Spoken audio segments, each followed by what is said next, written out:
What if I told you that working harder is not the answer? What if the harder you grind, the faster you might be running in the wrong direction? Most people spend their lives climbing the ladder of success, only to reach the top and realize it was leaning against the wrong wall.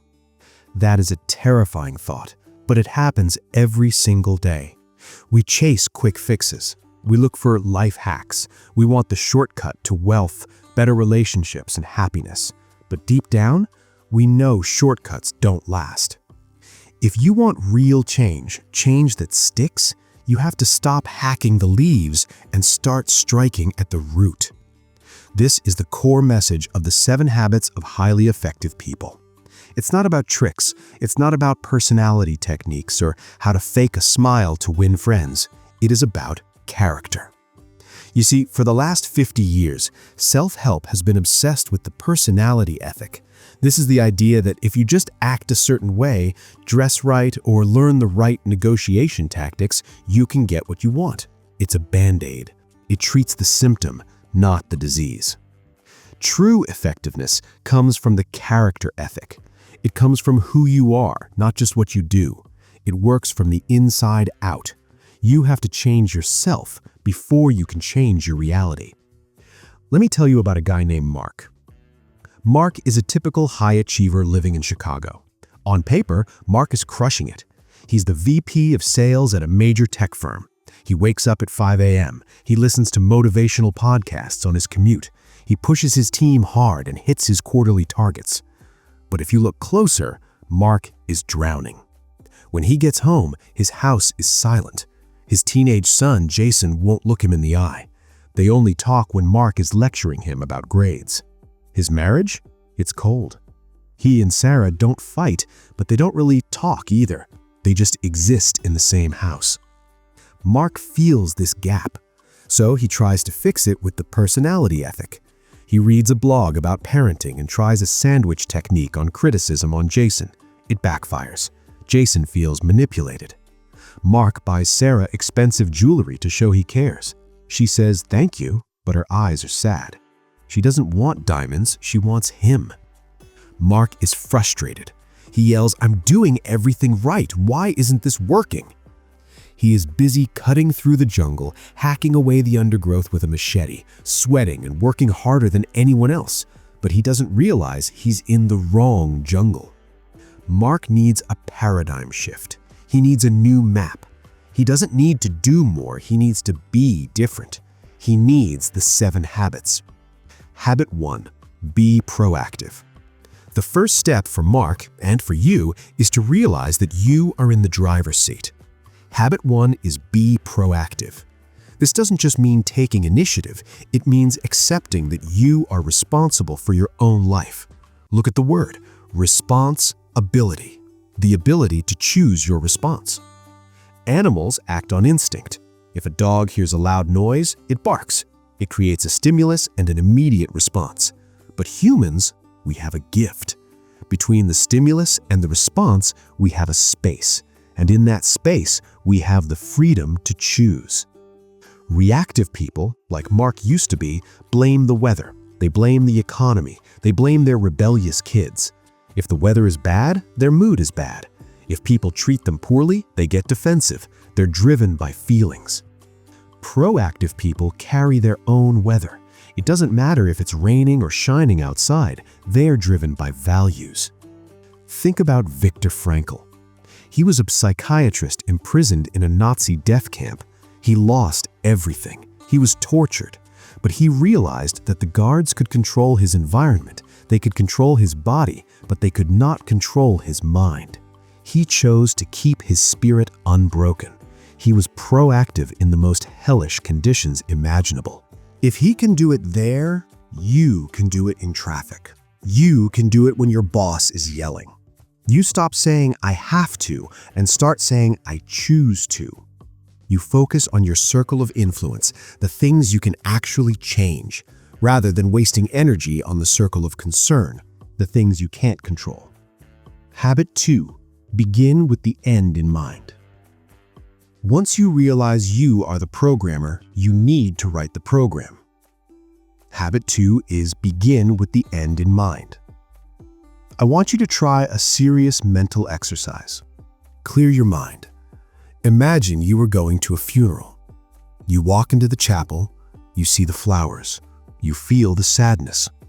You walk down the aisle and look in the casket. It's you. This is your funeral 3 years from today. You sit down and 4 people are going to speak about you. A family member, a friend, a coworker, and someone from your community. What do you want them to say? Do you want your coworker to say, "He was always at the office and cleared his inbox every day"? Or do you want them to say, "He was a person of integrity who lifted everyone around him"? Do you want your family to say, "He paid the bills"? Or do you want them to say, "He was my rock and he loved us unconditionally"? This visualization defines your definition of success. If you don't know where you are going, every step you take is a waste of time. All things are created twice, first in your mind, then in reality. Just like building a house requires a blueprint before you pour concrete, your life requires a mission statement before you act. Habit 3. Put first things first. Now that you have the blueprint, you need to lay the bricks. Habit 3 is put first things first. This is about personal management. Most of us spend our lives reacting to what is urgent: the ringing phone, the crying baby, the deadline. These things demand our attention right now, but effective people focus on what is important. Imagine a square divided into 4 boxes. Box 1 is urgent and important: crises, fires, deadlines. Box 3 is urgent but not important: interruptions, some meetings, other people's problems. Box 4 is not urgent and not important: doom scrolling social media, busy work. But box 2, that is the sweet spot. Box 2 is not urgent but important. This is exercise, this is planning, this is building relationships, this is writing your personal mission statement. None of these things scream at you to do them today. You can skip the gym today and nothing bad happens immediately. You can ignore your spouse today and the marriage won't end tonight. But if you ignore box 2 long enough, you end up with a health crisis or a divorce, and suddenly those problems are in box 1. Effective people fight to stay in box 2. They have the discipline to say no to the unimportant so they can say yes to the vital. Habit 4. Think win-win. So far, we've talked about private victories. These are the victories you win within yourself. But you can't succeed alone. You need public victories. Habit 4 is think win-win. Most of us are raised with a win-lose mentality. In school, you're graded on a curve. If I get an A and you get a C, I win. In sports, if I score, you lose. We think there's only so much pie to go around. This is the scarcity mentality. But life is not a zero-sum game. The most effective people have an abundance mentality. They believe there is plenty out there for everyone. Win-win isn't about being nice. It's about courage and consideration. It means saying, I want to get what I want, but I also want you to get what you want. If we can't find a solution that benefits both of us, we should agree to a higher standard. Win-win or no deal. If I can't win without you losing, I'd rather walk away. Because if I win and you lose, you will resent me, and eventually that relationship will crumble, and we will both lose. To make deposits in the emotional bank account of others, you must consistently seek their benefit as well as your own. Habit 5. Seek first to understand. But how do you find a win-win solution? You have to communicate, and most people are terrible at this. Habit 5 is the most powerful principle of communication. Seek first to understand, then to be understood. Imagine you go to an optometrist. You tell him, "Doc, I'm having trouble seeing." He takes off his own glasses, hands them to you, and says, "Here, try these. They've worked for me for 10 years. You put them on. Everything is blurry. You say, "This is terrible." He says, "What's wrong with you? Think positively. Try harder." You would never go back to that doctor. He prescribed before he diagnosed. Yet we do this in conversation every day. Mark, from our story earlier, when his son tried to talk about his struggles, Mark immediately jumped in with his own autobiography. "When I was your age, I worked hard." He wasn't listening to understand, he was listening to reply. You need to practice empathic listening. This isn't just mimicking what the other person says. It means listening with your ears, your eyes, and your heart. You are listening for feeling, for meaning. You are trying to see the world through their glasses. When people feel truly understood, they relax, they lower their defenses, they open up. Only then can you effectively explain your point of view. When you have high trust and clear communication, magic happens. Habit 6 is synergize. Synergy is the idea that the whole is greater than the sum of its parts. It means that 1 + 1 = 3. If you have two pieces of wood, they can hold a certain amount of weight. But if you nail them together, they can hold much more than just the total of the two separately. In relationships, synergy means you stop seeing differences as threats. You start seeing them as strengths. If two people have the exact same opinion, one of them is unnecessary. You want the difference, you want the friction, because out of that friction comes a third alternative. Not my way, not your way, but a better way that neither of us could have thought of alone. It's not compromise. Compromise is 1 + 1 = 1.5.